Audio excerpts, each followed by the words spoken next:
We believe that everyone deserves a safe, decent, and affordable place to live. And that's where the volunteers come in and help our families make that happen for them. We ask that you bless our volunteers that come out here. Watch over us, help us be safe, be focused, have fun, and have fellowship. Bless our families of Julu and Idella as they're on this path, and bless every step of the way. It's not about brand recognition or anything like that. It's just about us getting together with each other, building those relationships, and helping out a family in need at the same time. Wow, Eugene, you nailed it.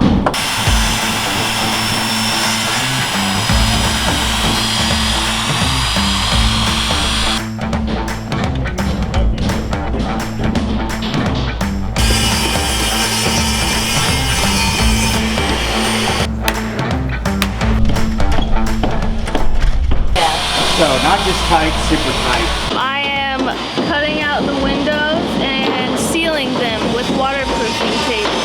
I'm going to be working on the scaffolding, putting up sockets. What do you all know about building houses? Not much. They're teaching us a lot. What are you going to learn about building houses today? Putting a corner post up right now. We're doing a quarter post. Drilling into the concrete, gonna even it up, and then it's posting. Yeah. Julu is out here, so he's on the other house over there.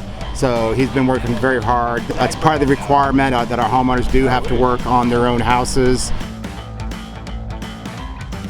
I have learned how to waterproof a house with wrap, and I have learned how to water seal windows.